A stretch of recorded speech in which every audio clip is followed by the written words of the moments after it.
বাইরের কিছু মানুষজন এসে আমাদের মানে নামটা বেশি খারাপ করার চেষ্টা করেছে। একটা আর্টিস্টের লাইফটা অনেক বেশি উজ্জীবিত, অনেক বেশি ওপেন।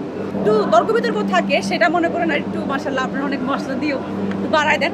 আমার কাছে কোনো নেগেটিভ সিরিয়াল নেই, আমরা ভালো করছি। বাট তাদের ক্রিকেটটা আমাদের আসলে আয়ত্তে নেই। বাট আমরা 4 থেকে 3 দিন এরকম প্র্যাকটিস করে কতটুকু ভালো খেলব।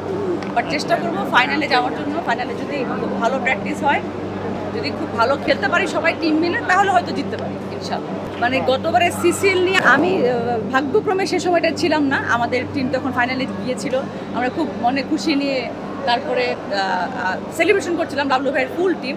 বাট যতটুকু ফেসবুকে দেখেছি আসলে হয়তো বাইরের কিছু মানুষজন এসে আমাদের মানে নামটা বেশি খারাপ করার চেষ্টা করেছে। যেহেতু ওয়ালটন আবারও মিলিনিয়ার অফারে ওয়ালটন ফ্রিজ কিনে আপনিও হয়ে যেতে পারেন মিলিয়নিয়ার।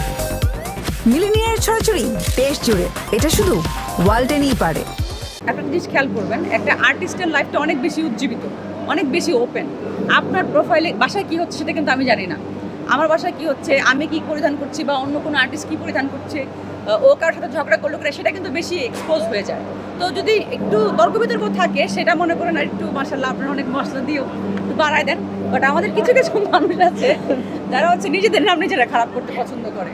সবার ঘরেই মারামারি ঝগড়াঝাটি হয়, তো এটাকে একটু বেশি করে যারা ওখানে ছিল না তারা একটু বেশি বাড়তি করে এটাকে বাইরে ফলাভাবে প্রচার করেছে। বাট আমাদের মধ্যে সত্যি কথা অনেক ভ্রাতৃত্ব। আমার কাছে মেমোরিগুলো হচ্ছে ওই সুন্দরগুলাই, যখন আমরা অন্য দল জিতলেও আমরা 6টাকে এনজয় করার জন্য ঢোলের সাথে নাচ করেছি, গান করেছি। আমার কাছে স্মৃতিটা ওইটাই। আমার কাছে কোনো নেগেটিভ সিরিয়াল নেই। আর এখান থেকে শুরু হচ্ছে আরও ভালোভাবে। চেষ্টা করবো সবাই নর্মালভাবে সব কিছু মিটমাট করার জন্য। এই তো আপনারা আমাদের ওই মধুর স্মৃতিটাই মনে রাখেন, মধুর স্মৃতি তৈরি করতে পারি, সেটাই হেল্প করবে।